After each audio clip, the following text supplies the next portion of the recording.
اپنی بیوی کے پاس آئے، کہنے لگے ترکستان میں جہاد ہو رہا ہے، میں چلا جاؤں؟ کہنے لگی میں حاملہ ہوں، مجھے اکیلا چھوڑ کے جاؤ گے؟ کہنے لگی تیرا حمل اللہ کے سپرد، یہ 30,000 درہم ہیں کہ تو رکھ کر مجھے اجازت دے میں جاؤں اللہ کے راستے میں۔ اس زمانے کی عورتیں آج کی طرح تو نہیں تھی نا کہ ہم نہیں جانے دیں گی، انہوں نے اپنے حق، یہ نہیں کہ ان کے حق نہیں، انہوں نے حق معاف کر دی، کہا معاف ہے آگے لے لیں گے۔ تو قول مولانا سعید خان صاحب کے کہ وہ کہتے ہیں رحمت اللہ علیہ، وہ یہ کہہ کے نکلتے تھے لوٹ گیا تو ہو جائے گی ملاقات، نہیں تو جنت میں مل لیں گے۔ اب یہ نکلے فروخ رحمت اللہ علیہ بیوی کو حاملہ چھوڑ کے، کہاں؟ ترکستان کی طرف۔ 1 مہینہ، 1 چلہ، 3 چلے، 1 سال، 2 سال، 3 سال، 4 سال، کوئی خبر نہیں فروخ کہاں گئے۔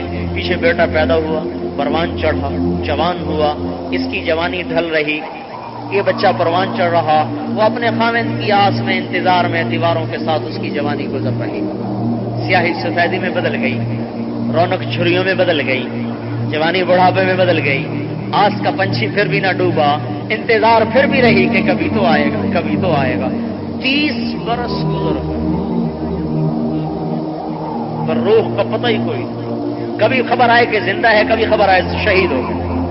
ایک رات میں ایک بڑے میاں ہتھیار سجائے ہوئے مدینے میں داخل ہوئے، لوگ عشاء پڑھ کے لوٹ چکے اور یہ اپنے گھوڑے پہ دل کی چال چلتے آ رہے، ان خیالات میں غلطاں و پیشاں، پریشان حیران۔ یہ کون ہے؟ یہ وہ جوان ہے جو آج سے 30 برس پہلے نکلا تھا کالی داڑھی کے ساتھ، آج لوٹا ہے سفید داڑھی کے ساتھ۔ فروخ سوچ میں ہے کہ بیوی زندہ بھی ہے یا مر گئی، حاملہ تھی کیا ہوا۔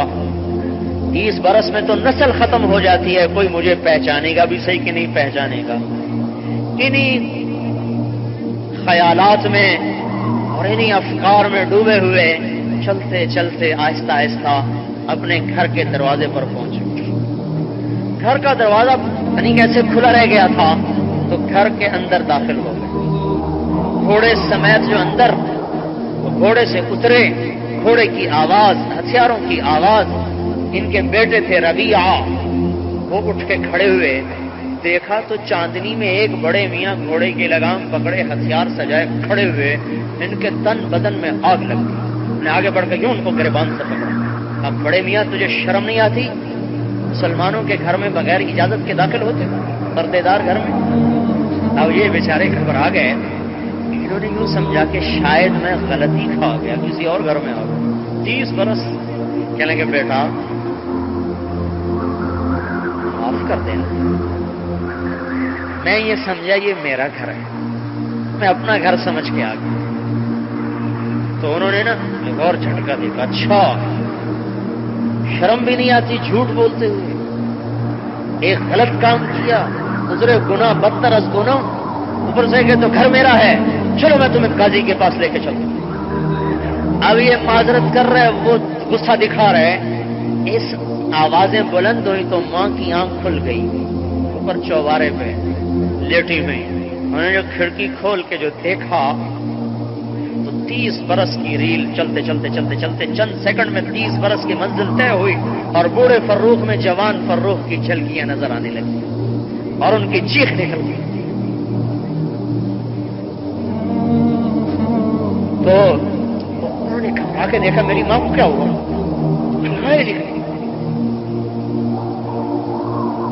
ربیعہ کجی اماں کا کس سے لڑ رہے ہو؟ کہا کوئی اجنبی ہے، پتا ہے کون ہے یہ اجنبی؟ کا نہیں، کہ یہ تیرا باپ ہے جس کے لیے میں نے زندگی گزار دی، تیرا باپ ہے۔ پاؤں میں پڑ اس کے، گر گئے قدموں میں، پاؤں چومنے لگے، پاؤں پکڑ لیے، معافی مانگنے لگے، باپ بیٹا گلے مل رہے۔ پڑھو کہانی ہے، یہ لکھا ہوا ہے، یہ لکھا ہوا ہے کہ اس طرح گھر چھوڑے۔ فجر کی اذان ہو گئی، میاں بیوی کی کہانی چلتی رہی 30 برس کی۔ کہنے لگے، بیوی نے کہا، وہ بیوی سے کہنے لگے جو پیسے دیے تھے اس کا کیا کیا؟ کہنے لگے مسجد میں جا کے دیکھ لینا۔ کہنے لگے ربیعہ کہاں ہے؟ کہنے وہ تو پہلی اذان پہ چلے گئے تھے. جب یہ پہنچے تو اذان نماز ہو گئی، نماز ہو چکی تھی. تو اپنی نماز پڑھی اور روضہ پر تشریف لائے صلاۃ و سلام پڑھنے کے لیے کہ اس وقت روضہ اطہر مسجد سے باہر تھا. تو آ کر اپنی محبت میں 30 برس کی قضائیاں دینے لگے. سلام پڑھتے رہے. اتنے میں جو نظر پڑی تو مسجد کھچ کھچ بھر چکی اور ایک نوجوان مسجد میں بیٹھا درس دے رہا. بینائی کمزور ہو چکی، پہچان نہیں سکے کون ہے، تو پیچھے ہو کے بیٹھ گئے، سنتے رہے.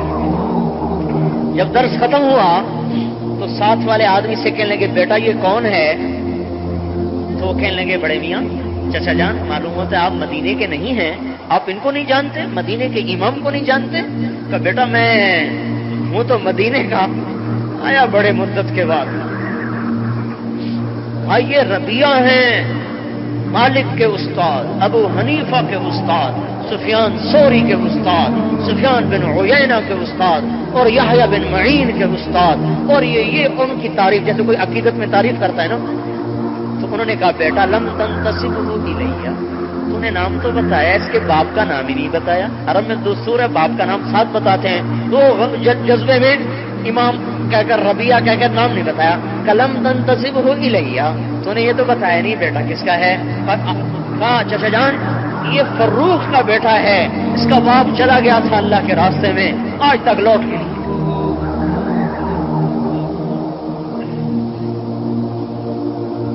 پڑھو تاریخ، چھوڑو اخباروں کا پڑھنا اور ناولوں کا پڑھنا، چھوڑو تاریخ پڑھو، پھر پتہ چلے کہ اسلام کے پھیلانے کے لیے کیسے گھر چھوٹے، کیسے سہاگ اجڑے اور کلمہ کیسے دنیا میں پھیلا.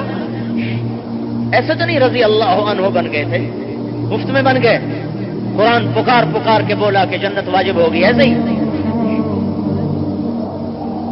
اس تبلیغ کو ادھر ہم منسوخ کر رہے ہیں، اپنی طرف نہیں کر رہے ہیں. ادھر ہے ادھر، ہم بھی ادھر دوڑ رہے ہیں.